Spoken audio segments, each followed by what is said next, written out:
Hi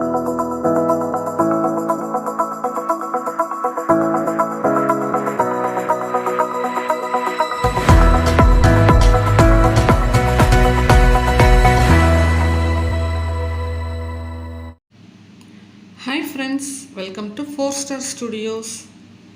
இன்னைக்கு ஒரு டேஸ்டியான மாங்காய் பச்சடி ரெசிபி தான் பார்க்க போகிறோம். மாங்காய் பச்சடி ரொம்பவே ஒரு டேஸ்டியான ரெசிபி. நாளைக்கு தமிழ் புத்தாண்டு வருது இல்லைங்களா? தமிழ் புத்தாண்டு அன்னைக்கு மத்தியான சமையலில் கண்டிப்பாக எல்லார் வீட்லேயுமே இந்த மாங்காய் பச்சடி செய்வாங்க. ரொம்ப ஈஸியாக செஞ்சிடலாம். டேஸ்ட்டு ரொம்பவே அட்டகாசமாக இருக்கும். சாம்பார் சாதம், ரசம் சாதம், தயிர் சாதம் எது கூட வேணாலும், குறிப்பாக தயிர் சாதத்தோட எது கூட வேணாலும் சேர்த்து சாப்பிட்றதுக்கு ரொம்ப டேஸ்டியான இந்த மாங்காய் பச்சடி ரெசிபி நாளைக்கு தமிழ் புத்தாண்டு அன்னைக்கு மத்தியான சமையலுக்கு கட்டாயமாக ட்ரை பண்ணி பாருங்கள். ரொம்ப டேஸ்டியாக இருக்கும். இப்போ இந்த ஈஸியான ரெசிபி, டேஸ்டியான ரெசிபி எப்படி செய்யலான்னு வாங்க இந்த வீடியோக்குள்ளே போய் பார்க்கலாம். பாருங்கள், பார்த்தாலே சாப்பிட்ணுன்னு தோணும் அந்த மாதிரி ஒரு டேஸ்டியான மாங்காய் பச்சடி. இப்போ இந்த ரெசிபி செய்கிறதுக்கு 2 மாங்காயிலேருந்து நான் அந்த 2 சைடு அந்த கொட்டையை விட்டுட்டு, மாங்காயோடைய அந்த சீடு இருக்குல்ல, கொட்டையை விட்டுட்டு மற்ற 2 போர்ஷன் மட்டும் கட் பண்ணி எடுத்திருக்கேன். பாருங்கள், இந்த மாதிரி 2 மாங்காய் எடுத்து இதில் ஒரு மாங்காயில் 2 பக்கமுமே ஃபுல்லாக எடுத்துட்டேன். இன்னொரு மாங்காயில் பாதி மட்டும் யூஸ் பண்ணியிருக்கேன். இந்த மாதிரி நல்லா வாஷ் பண்ணிவிட்டு யூஸ் பண்ணுங்கள். தோலோடு தான் நம்ம செய்ய போகிறோம். தோலோடு செஞ்சால் தான் டேஸ்ட் நல்லாயிருக்கும். தோல் சீவிட்டு வெறுமனே அந்த மாங்காய் மட்டும், அந்த சதை பகுதி மட்டும் போட்டிங்கனாக்க அப்படியே மையாக இருக்கும். கொஞ்சம் தோலோடு சாப்பிட்டா தான் அந்த துவர்ப்பு டேஸ்ட்டும் உங்களுக்கு தெரியும், நல்லாயிருக்கும். இது கிளி மூக்கு மாங்கான்னு சொல்லுவாங்க. பெரும்பாலும் இந்த மாங்காயில் பச்சடி செஞ்சால் தான் டேஸ்டியாக இருக்கும். இந்த மாதிரி கேட்டு வாங்கிக்கோங்க. இது ஷேப் பார்த்தாலே தெரியும் உங்களுக்கு. இல்லை நீங்கள் கிளி மூக்கு மாங்கான்னு கேட்டாலும் உங்களுக்கு கடையில் கிடைக்கும். இப்போ இதை நல்லா வாஷ் பண்ணிவிட்டு தோல் சீவ வேண்டாம். உங்களுக்கு எந்த அளவுக்கு வேணுமோ, எவ்வளவு வேணுமோ அந்த அளவுக்கு கட் பண்ணி எடுத்துக்கோங்க. நான் இன்றைக்கி 1.5 மாங்காய் கட் பண்ணி எடுத்துருக்கிறேன், கொட்டை பகுதி இல்லாமல். நீங்கள் கொஞ்சமாக தான் தேவைப்படும் அப்படின்னா ஒரு மாங்காயிலிருந்து மட்டும் கூட அந்த 2 பக்கம் மட்டும் கட் பண்ணி எடுத்துக்கலாம். நான் இப்போ இதை கட் பண்ணிவிட்டு உங்களுக்கு காமிக்கிறேன். தோல் சீவ வேண்டாம். பாருங்கள், இந்த மாதிரி கட் பண்ணி பெரிய பெரிய பீசஸாக வச்சுக்கோங்க. இப்போ பாருங்கள், அந்த ஒரு மாங்காயில் 2 பக்கமுமே கட் பண்ணி எடுத்துட்டேன். இன்னொரு மாங்காயில் பாதி மட்டும் கட் பண்ணியிருக்கேன். இந்த மீதி இருக்கிற இந்த பீசஸ்லாம் இன்னொரு நாள் நீங்கள் சமையலுக்கு யூஸ் பண்ணிக்கலாம். அப்படி இல்லைன்னா மாங்காய் சாம்பாரில் போட்டாலும் ரொம்ப டேஸ்டியாக இருக்கும். பாருங்கள், இதில் ஒரு பகுதி தான் கட் பண்ணி எடுத்திருக்கேன். இதை ஃப்ரிட்ஜில் ஸ்டோர் பண்ணிக்கலாம்.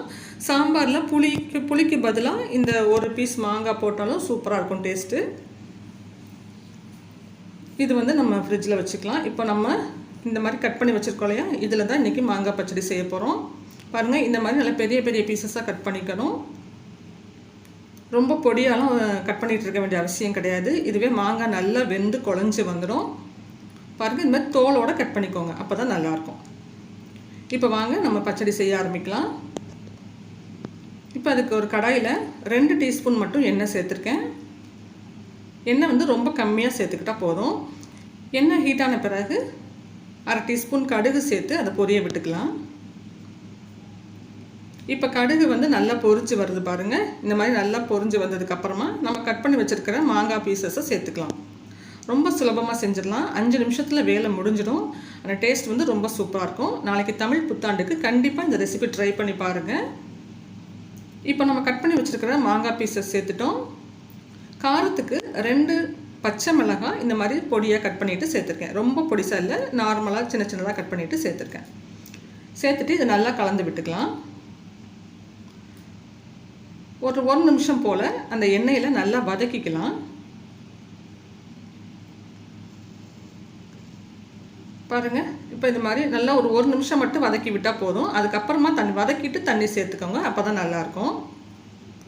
இப்போ ஓரளவுக்கு மாங்காயை ஒரு 1 நிமிஷம் வரைக்கும் நல்லா எண்ணெயில் வதக்கியாச்சு. இப்போ இதில் நம்ம மஞ்சள் தூள் சேர்த்துக்கலாம். மஞ்சள் தூள் ஒரு கலருக்காக தான். நம்ம வெல்லம் சேர்ப்போம், வெல்லத்தோட கலர் தான் நமக்கு டாமினேட் பண்ணும். இருந்தாலும் ஒரு பிஞ்ச் அளவுக்கு மஞ்சள் தூள் சேர்த்துக்கிட்டால் அந்த கலர் நல்லா எடுத்து கொடுக்கும். அப்புறம் ஒரு 1/4 டீஸ்பூன் அளவுக்கு மட்டும் உப்பு, ரொம்ப அதிகமாக இல்லை, 1/4 டீஸ்பூன் மட்டும் உப்பு சேர்த்துக்கிட்டிங்கன்னா அந்த வெல்லம் சேர்க்கும் போது அந்த இனிப்பு சுவையை நல்லா ஜாஸ்தி பண்ணி காமிக்கும் நமக்கு. இப்போ உப்பும் மஞ்சள் தூளும் சேர்த்து ஒரு தடவை நல்லா கலந்து விட்டுடலாம். கலந்து விட்டுட்டு தண்ணி சேர்த்துக்கலாம். தண்ணி ரொம்ப அதிகமாக சேர்க்கக்கூடாது. கொஞ்சமாக ஒரு 100 மில்லி தண்ணி மட்டும் சேர்த்தா போதும். ஒரு சின்ன டம்ளரில் தான் நான் இன்றைக்கி தண்ணி சேர்க்குறேன். லேசாக அந்த மாங்காய் பீசஸ்லாம் வந்து உங்களுக்கு நனைகிற அளவுக்கு, ரொம்ப மூழ்கி இருக்கணும்னு இல்லை, லேசாக நனைகிற அளவுக்கு இருந்தால் போதும். அதுலேயே நல்லா குக் ஆகிடும். பாருங்கள் எவ்வளோ தண்ணி சேர்க்குறேன்னு பார்த்துக்கோங்க. ரொம்ப முழுக்க மூழ்கி இருக்கணும்னு அவசியம் கிடையாது. பாருங்கள், இந்த சின்ன டம்ளரில் 1 டம்ளர் அளவுக்கு தண்ணி சேர்த்துருக்கேன். சேர்த்து இதை நல்லா கலந்து விட்டுக்கலாம். அவ்வளோதான். நம்ம இதில் இப்போ உப்பு, காரத்துக்கு வந்து பச்சை மிளகாய், அப்புறம் வந்து மஞ்சள் தூள் எல்லாமே சேர்த்தாச்சு. இப்போ இதை நல்லா மிக்ஸ் பண்ணி விட்டுட்டு இது ஒரு கொதி வர வரைக்கும் வெயிட் பண்ணலாம். மீடியம் ஃப்ளேமில் வச்சு வேக விடுங்க. அது மீடியம் ஃப்ளேம்லேயே ஒரு 5 நிமிஷத்தில் உங்களுக்கு சூப்பராக வெந்து வந்துடும். பாருங்கள், இப்போ நல்லா கொதிக்க ஆரம்பிச்சிடுச்சு. இப்போ இதை ஒரு மூடி போட்டு நான் சொன்ன மாதிரி 5 நிமிஷம் மட்டும் வேக விட்டுக்கோங்க. மீடியம் ஃப்ளேமில் வச்சுக்கோங்க. 5 நிமிஷத்தில் நல்லா வெந்துடும். நான் ஓப்பன் பண்ணி உங்களுக்கு காமிக்கிறேன். இப்போ பாருங்கள், 5 நிமிஷம் கழித்து நம்ம ஓப்பன் பண்ணும்போது நல்லா குக் ஆகியிருக்கும். ரொம்ப அதிகமாக தண்ணி சேர்த்துடாதீங்க, அப்புறம் பச்சடி வந்து ரொம்ப தண்ணி ஆகிடும். திக்கான ஒரு கன்சிஸ்டன்சியில் இருந்தால் தான் நல்லாயிருக்கும். இப்போ நீங்கள் செக் பண்ணி பார்த்துக்கோங்க. அந்த மாங்காய் பீசஸ்லாம் நல்லா வெந்திருக்கணும்.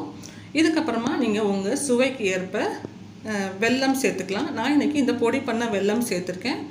இது வந்து மண் தூசியெல்லாம் எதுவும் இல்லை, அதனால நான் டைரெக்டாக சேர்த்துருக்கேன்.